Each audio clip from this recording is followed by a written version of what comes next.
नमस्कार. स्वागत आहे तुमचं आपल्या यूट्यूब चॅनल सोनाली रेसिपीजमध्ये.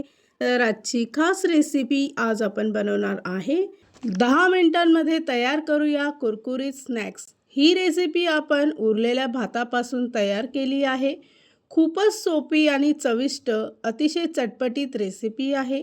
चला तर मग या रेसिपीसाठी लागणारे संपूर्ण साहित्य व कृती पाहून घेऊ. कुरकुरीत स्नॅक्स तयार करण्यासाठी इथे मी एका मिक्सरच्या भांड्यामध्ये 1 वाटी रात्रीचा उरलेला भात घेतला आहे. त्याचबरोबर 1 कच्चा बटाटा बारीक चिरून यात टाकायचा.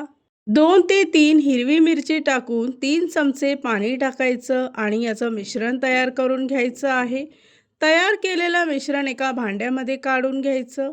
त्यामध्ये अर्धा छोटा चमचा जिरे, अर्धा चमचा लाल तिखट, अर्धा छोटा चमचा हळद, 1 चमचा पास्ता मसाला घ्यायचा आहे. यामुळे रेसिपी खूप चटपटीत तयार होते. या मसाल्यामध्ये मीठ ऑलरेडी टाकलेलं असतं. रेसिपी तयार करत असताना मिठाचं प्रमाण कमी घ्यायचं आहे.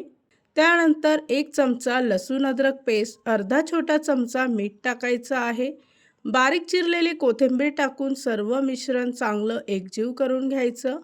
इथे आपलं स्नॅक्स तयार करण्यासाठी लागणारं मिश्रण तयार झालं आहे. त्यानंतर त्याचे अशा प्रकारे छोटे छोटे गोळे तयार करून घ्यायचे. दुसऱ्या बाजूला तेल गरम करायला ठेवायचं. तेल गरम झालं की गॅसचा फ्लेम मध्यम आचेवर ठेवून तयार केलेले छोटे छोटे गोळे यामध्ये सोडायचे आहे. 2 ते 3 मिनिटासाठी चांगले गोल्डन ब्राऊन रंग येईपर्यंत कुरकुरीत तळून घ्यायचे आहे. या रेसिपीसाठी लागणारे संपूर्ण साहित्य व कृती मी तुम्हाला डिस्क्रिप्शन बॉक्समध्ये दिले आहेत, तर तुम्ही तिथे जाऊन चेक करू शकता. अशाच पद्धतीने बाकीचे स्नॅक्स इथे मी तयार करून घेते. संध्याकाळच्या नाश्त्यासाठी ही रेसिपी एकदम बेस्ट रेसिपी असणार आहे. तयार झाली आहे आजची खास रेसिपी. खूपच टेस्टी, खूपच सोपी, वरून अगदी कुरकुरीत, आतून एकदम सॉफ्ट असणारी 10 मिनिटात तयार केली आहे उरलेल्या भातापासून कुरकुरीत स्नॅक्स. ही रेसिपी तर तुम्ही नक्की ट्राय करून बघा, तुम्हाला खूपच आवडेल.